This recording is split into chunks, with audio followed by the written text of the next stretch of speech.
Olá, bem-vindo ao canal Falando Francamente, Francamente com K, que é mais fácil de achar. Bem, hoje eu quero falar sobre esse artigo aí que saiu na revista Science, Daily Energy Expenditure Through the Human Life Course, quer dizer, gasto calórico diário, gasto calórico energético diário, ao longo da vida humana, né, do lifespan, do ciclo de vida humana.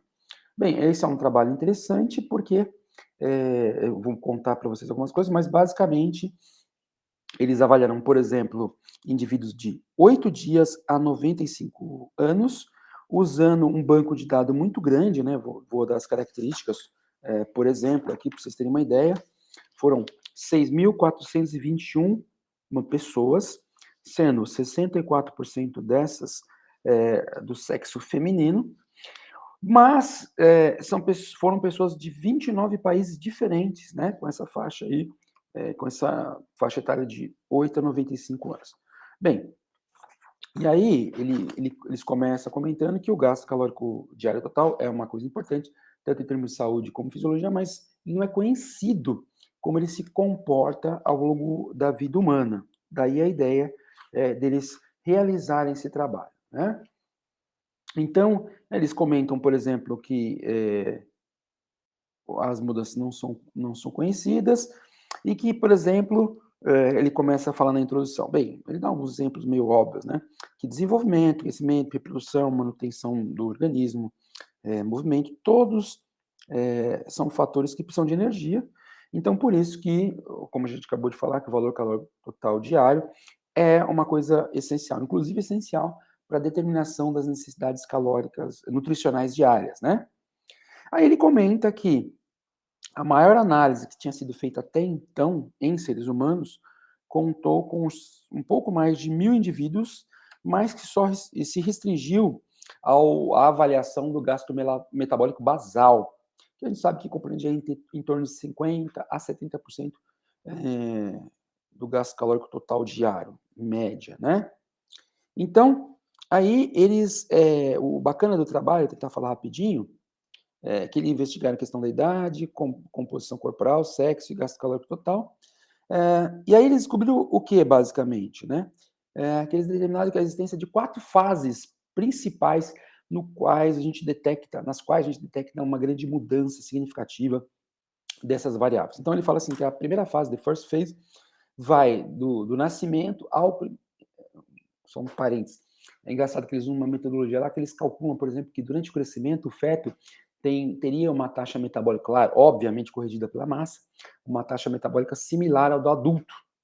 Só que, uma vez nascendo, né, aí a questão da primeira fase, do neonato, do recém-nascido, ao primeiro ano, há um grande aumento tanto do gasto calórico total, como do basal, do indivíduo, da criança, no caso, do bebê da criança, né? Lógico que isso corrigido, não é o gasto calórico total e basal absoluto, mas corrigido pela massa. Mas que é a fase onde você tem o maior aumento, então do 0 ao primeiro ano, que isso chega, por exemplo, a ser aproximadamente, em crianças de 9 meses, por exemplo, cerca de 50% acima do que se registra num adulto. A segunda fase vem do gasto de 1 ano a 20 anos. Então, nessa fase, você vê que tanto o gasto calórico total quanto o basal continuam aumentando, tá? Acompanhando a questão da massa magra. Mas, quando você corrige, ajusta isso para a massa magra, né, você já vê que há um declínio estável. Quer dizer, um aumento real, né, mesmo quando você ajusta em relação à massa magra, aconteceu do 0 a 1 ano. De 1 a 20 anos, você vai vendo que isso está aumentando. O valor calórico está aumentando, o valor calórico total, no caso aí, né? Basal e total estão aumentando. E isso está sendo acompanhado também de um aumento da massa magra. Porém, quando você vê um ajuste pela massa magra, você vê que já vai acontecendo um declínio estável em comparação ao primeiro ano de vida, né? Aí é até interessante também que a metodologia que eles usam também avaliou os órgãos, e aí vi que, principalmente aí essa questão que a gente falou do 0 a 1 ano, né, da infância, esse aumento da massa magra, a gente fala, é muito explicado pela atividade de órgãos bastante metabolicamente ativos, como o cérebro e o fígado. A gente sabe que a gente fala muito, massa magra corresponde, isso não fala no artigo, eu estou falando, tá? Corresponde a 40% a 45% do peso corporal da maioria dos indivíduos, mas, por exemplo, usa 18% em repouso do débito cardíaco, né?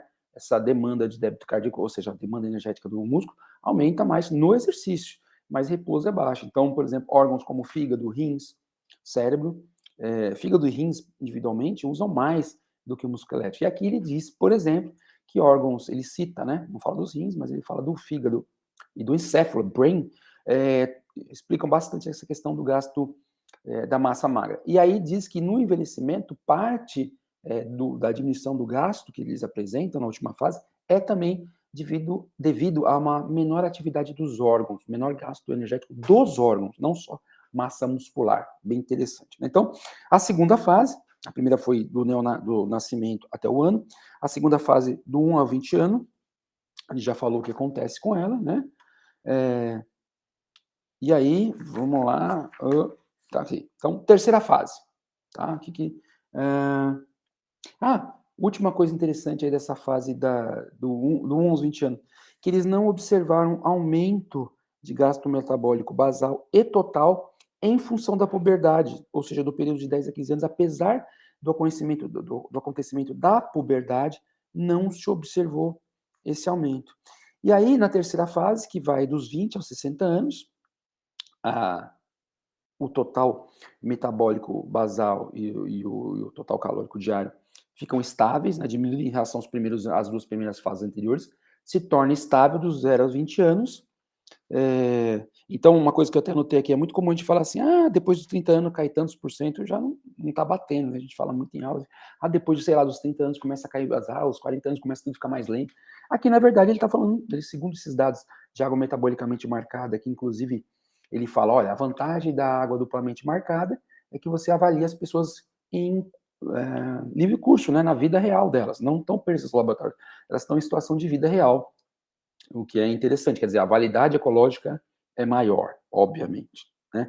Então, a terceira fase dos 20 aos 60 anos, tem uma estabilização aí do gasto calórico total e basal, e uma coisa também interessante, tão interessante quanto o fato na segunda fase não ter sido observado um aumento do basal ou do total em função da puberdade, da parte biológica ali da puberdade, ele mostra que nesses dados, esses autores, né, eu estava vendo esse trabalho aí quando eu estava montando esse slide com o título, eu falei, nossa, tantos autores, e que coisa triste, né, meu nome não está aí num artigo da Science, seria tão bom, né, que entre todos os autores eu estivesse aí, mas não estou. Mas, eu estou falando ele, né, eles, os autores todos aí, não observaram também, lá nos cálculos, que na fase dos 20 aos 60 anos, portanto, na terceira fase, então, de novo, primeira fase, do nascimento ao primeiro ano, segunda fase, do primeiro ano aos 20 anos, e agora a terceira fase, dos 20 aos 60 anos. Uma coisa interessante que eles não observaram na terceira fase é que a gravidez não causou alteração no gasto, nem no total, nem no basal. Interessante, né? Finalmente, a quarta fase, maior depois de 60 anos. Então, ele fala que aproximadamente aos 60 anos, começa a se observar uma diminuição no total, tanto basal como total, em termos de gasto energético. E aí ele cita um dado interessante, que nos indivíduos com mais de 90 anos, o gasto é mais ou menos 26% menor do que está sendo observado ali na fase adulta, que seria na terceira fase, né, da meia-idade, ali na terceira fase, que compreende de 20 a 60 anos. Então, os indivíduos com 90 anos estariam, em média, ali 96% com metabolismo mais baixo. E aí eles explicam, né, comentam aquela coisa que a gente falou, que eu falei, que parte dessa redução aí não é só massa muscular, mas também é redução da atividade funcional dos órgãos, ok? Então, é isso, né? Vou tentar fazer um vídeo curtinho aí, bastante interessante, porque tanto na educação física, na nutrição, na medicina, a gente nem sempre está falando dessa questão do gasto calórico, a gente precisa do gasto calórico para montar plano alimentar, gasto com exercício, está sempre, né, emagrecimento, ganho de massa, está sempre aí especulando, e esses autores, através de uma metodologia bacana, estabeleceram aí pontos, né, que dão orientação melhor para a gente sobre isso, tá ok? Espero que você goste do vídeo, curte, compartilhe, comente, chame seus amiguinhos, se inscreva no canal. Até o próximo vídeo, tchau, tchau.